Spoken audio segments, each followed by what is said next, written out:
ಕೋರಮಂಗಳ ಇಲ್ಲೆಲ್ಲ ಸರ್ವಮಂಗಳ. ಅಲ್ಲಿಂದ ನಮ್ಮ ಏರಿಯಾಗೆ ಬರೋ ಅಷ್ಟರಲ್ಲಿ ಈ ಟ್ರಾಫಿಕ್ಕು, ಈ ಪೊಲ್ಯೂಷನ್ನು, ಈ ಮೆಟ್ರೋ ಕನ್ಸ್ಟ್ರಕ್ಷನ್ನು ಸಾಕು ಹೋಗುತ್ತಪ್ಪ. ಏರಿಯಾಗ ಹೋಗಿ ಯಾರ್ಯಾರು ಸಿಗ್ತಾರೆ ನೋಡೋಣ. ನನ್ನ ಮೊಬೈಲ್ ನಂಬರ್ ಚೇಂಜ್ ಮಾಡ್ಬಿಟ್ಟಿದೀನಿ. ಹಳೆ ಕಾಂಟ್ಯಾಕ್ಟ್ಸ್ ಎಲ್ಲ ಯಾವುದು ಇಲ್ಲ ಸದ್ಯಕ್ಕೆ. ಒಂದ್ ಟೈಮಲ್ಲಿ ಮನೆಗೆ ಏನಾದ್ರು ಬೇಕು ಅಂದ್ರೆ ಆ ಮೂಲೆ ಅಂಗಡಿಗೆ ಹೋಗ್ಬಿಟ್ಟಿದ್ದನ್ ತಗೊಂಬ ಅನ್ನೋರು, ಅಥವಾ ಆ ಪೆಟ್ಟಿ ಅಂಗಡಿಗೆ ಹೋಗ್ಬಿಟ್ಟಿದ್ದನ್ ತಗೊಂಬ ಅನ್ನೋರು, ಅಥವಾ ಅಂಕಲ್ ಅಂಗಡಿಗೆ ಹೋಗ್ಬಿಟ್ಟಿದ್ದನ್ ತಗೊಂಬ ಅನ್ನೋರು. ಇವತ್ತು ಆ ಮೂಲೆ ಅಂಗಡಿನೂ ಇಲ್ಲ, ಪೆಟ್ಟಿ ಅಂಗಡಿನೂ ಇಲ್ಲ, ಅಂಕಲ್ ಅಂಗಡಿನೂ ಇಲ್ಲ, ಯಾವ ಅಂಗಡಿನೂ ಇಲ್ಲ. ಎಲ್ಲ ಬ್ಲಿಂಕಿಟ್ ಮನೇಲಿ ಕೂತ್ಕೊಂಡೆ ಎಲ್ಲ ಆರ್ಡರ್ ಮಾಡ್ತಾರೆ, ಮನೆ ತನಕನೇ ಬಂದು ಎಲ್ಲ ಕೊಟ್ಟೋಗ್ತಾರೆ. ಹಿಂಗಾಗೋಗಿದೆ. ಅವಾಗ ಇದ್ದಿದ್ ಮನೆಗಳೆಲ್ಲ ಇವತ್ತು ಯಾವ್ದೂ ಇಲ್ಲ. ಒಂದು ಮನೆ ಕಟ್ಕೊಂಡು ಇನ್ನೊಬ್ರಿಗೆ ಬಾಡಿಗೆ ಕೊಟ್ಟು ಅವ್ರು ಬೇರೆ ಕಡೆ ಎಲ್ಲೋ ಇರ್ತಾರೆ. ಇವತ್ತು ಯಾವ್ದೇ ಮನೆಗೆ ಹೋಗಿ ಇವ್ನ್ ನಮ್ ಹುಡುಗ ಇದ್ನಲ್ಲ ಇಲ್ಲಿ ಹೋಗಿ ಮಾತಾಡ್ಸೋಣ ಅಂತ ಕೇಳಿದ್ರೆ, ಇಲ್ಲಪ್ಪ ಯಾರು ಇಲ್ಲ ಇಲ್ಲಿ, ಅವರು ಮನೆ ಖಾಲಿ ಮಾಡ್ಕೊಂಡು ಹೋಗಿದ್ದಾರೆ ಅಂತ ಹೇಳಿದ್ರೆ, ಇನ್ ಸ್ವಲ್ಪ ಜನ ಇಲ್ಲ ಅವರು ಯಾರು ನಮ್ಗೆ ಗೊತ್ತೇ ಇಲ್ವಲ್ಲ ಅಂತಾರೆ. ನಾನೇನ್ ದೊಡ್ಡ ಸಾಚ ಅಲ್ಲ, ನಾನ್ ನಮ್ಮ ಏರಿಯಾ ಅನ್ಕೊಂಡು ಮಾತಾಡ್ಕೊಂಡು ನಾನು ನಮ್ಮ ಏರಿಯಾದಲ್ಲಿ ಇದ್ದೀನಿ ಅಂತ ಹೇಳ್ತಾ ಇಲ್ಲ. ನಾನು ಅಷ್ಟೇ ನಮ್ಮ ಏರಿಯಾದಲ್ಲೇ ಬೆಳೆದು ಇವತ್ತು ಬೇರೆ ಏರಿಯಾದಲ್ಲಿ ಇದ್ದೀನಿ. ಇವಾಗಿರೋರ್ಗೆಲ್ಲ ಏರಿಯಾ ಅಂದ್ರೆ ಎಮೋಷನ್ ಇದೆಯೋ ಇಲ್ವೋ ಗೊತ್ತಿಲ್ಲ,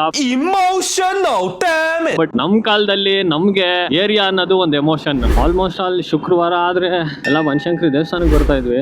ಬನಶಂಕರಿ ಸಿಗ್ನಲ್ ಅಲ್ಲಿ ಹಿಂಗ್ ರೈಟ್ ಹೊಡೆದ್ರೆ ಕದ್ರನಹಳ್ಳಿ ಕ್ರಾಸ್ ಅಯ್ಯಂಗಾರ್ ಬೇಕ್ರಿ. ಇದೇ ಬೇಕ್ರಿಲಿ ಅವಾಗ ನಾವು ಬಂದು ಕ್ರೀಮ್ ಬನ್ ತಿಂತಾ ಇದ್ದಿದ್ದು. ಹಳೆ ಬೇಕ್ರಿ ಅದು. ಇದು ಈಶ್ವರ್ ನಗರ ಆರ್ಚ್ ಇದು. ಸೊ ಇಲ್ಲಿಂದ ನಮ್ಮ ಏರಿಯಾ ಸ್ಟಾರ್ಟ್ ಆಗುತ್ತೆ. ಕುಮಾರಸ್ವಾಮಿ ಲೇಔಟ್. ನನ್ನ ಜೊತೆಗೆ ಸ್ವ್ಯಾಗ್ನ ಕರ್ಕೊಳ್ಳೋಣ ಅಂತ ಸ್ವ್ಯಾಗ್ನ ಹಾಕೊಂಡು ನಮ್ಮ ಏರಿಯಾ ಟೂರ್ ಮಾಡೋಣ. ಏನ್ ಸಮಾಚಾರ? ತುಂಬಾ ದಿನಗಳಾದ್ಮೇಲೆ ಏನ್ ಸೀನು ಏರಿಯಾಲಿ? ಹೌದಾ? ಇವಾಗಿರೋ ಲೇಔಟ್ಗೂ ಮುಂಚೆ ಇರೋ ಲೇಔಟ್ಗೂ ತುಂಬಾ ವ್ಯತ್ಯಾಸ ಇದೆ. ಬ್ಯಾಗ್ ಹಾಕೊಂಡು ಏರಿಯಾ ಬೀಟ್ಸ್ ಶುರು. ಮುಂಚೆಲ್ಲ ಇಲ್ಲಿ ಸಣ್ಣ ಸಣ್ಣ ಮನೆ, ಇವಾಗೆಲ್ಲ ಬಿಲ್ಡಿಂಗ್ ಇವಾಗ ಕ್ವಾರ್ಟರ್ಸ್ ಇದ್ದಿದ್ದಿಲ್ಲ, ಕ್ವಾರ್ಟರ್ಸ್ ಮನೆಗಳು, ಬಿಡಿಯ ಕ್ವಾರ್ಟರ್ಸ್. ಅವಾಗ ಒಳ್ಳೆ ಜಂಗಲ್ ಇದ್ದಂಗಿತ್ತು. ಈ ಫಿಗರ್ ಎಲ್ಲೋ ನೋಡ್ದಂಗೈತಲ್ಲ. ಏನ್ ಸಮಾಚಾರ? ಎಷ್ಟು ದಿನ ಆಯ್ತು ನೋಡಿ, ನಾನ್ ಯಾರಪ್ಪ ಇದು ಅನ್ಕೊಂಡು ನೋಡ್ತಾ ಇದ್ದೀನಿ. ಹೌದು, ಏನ್ ಸಮಾಚಾರ ಹೇಳ್ಬೇಕು. ಎಷ್ಟು ದಿನ ಆಯ್ತು, ಏನ್ ಕತೆ? ಲೇಔಟ್ ಅಲ್ಲಿ ಏನೇನ್ ಬದಲಾವಣೆ ಆಗಿದೆ? ತುಂಬಾ ಬದಲಾವಣೆ ಆಗಿದೆ. ಒಬ್ಬ ಮನುಷ್ಯನಿಂದ ಹಿಡಿದು ಕೆಲ್ಸದವ್ರಿಗೂ ಎಲ್ಲ ಬದಲಾವಣೆನೇ ಆಗಿರೋದು.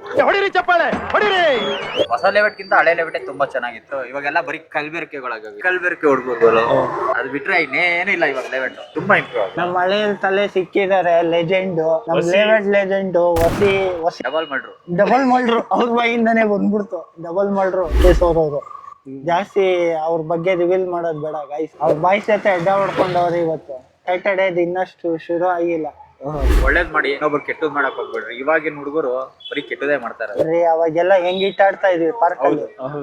ಇಲ್ಲಿಂದ ಅಲ್ಲಿ ಓಡಾಕ್ತಿದ್ವಿ, ಅಲ್ಲಿಂದ ಇಲ್ಲಿ ಕರೀತಾರೆ. ಫೋನ್ ಮೇಲೆ ಫೋನ್ ಹಿಂಸೆ, ಅದಕ್ಕೆ ಫೋನ್ ಕೈಯಲ್ಲೇ ಇಟ್ಕೊಂಡು. ಇಲ್ಲ, ಅದು ಏನು ಅಂದ್ರೆ ನಮ್ಮ ಹುಡುಗಿ ಎಲ್ಲೋ ಬಿಟ್ಟೋಗ್ಬಾರ್ದು ಅಂದ್ಬಿಟ್ಟು ಇದರಲ್ಲೇ ಇದ್ದಾಳೆ. ಲೋವಲ್ ಇದೀನಿ ನಾನು. ಏನು ಚಪ್ಪಲಿ ಕಿತ್ತೋಗಂಗ್ ಹೊಡಿತೀನಿ. ಅದಕ್ಕೆ ಲೈನಲ್ಲೇ ಇದೆ.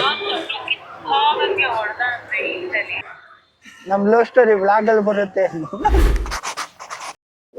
ನಮ್ಮ ಏರಿಯಾಗೆ ಕುಮಾರಸ್ವಾಮಿ ಲೇಔಟ್ ಅಂತ ಹೆಸರು ಬಂದಿದ್ದು ಹೆಂಗ್ ಗೊತ್ತಾ?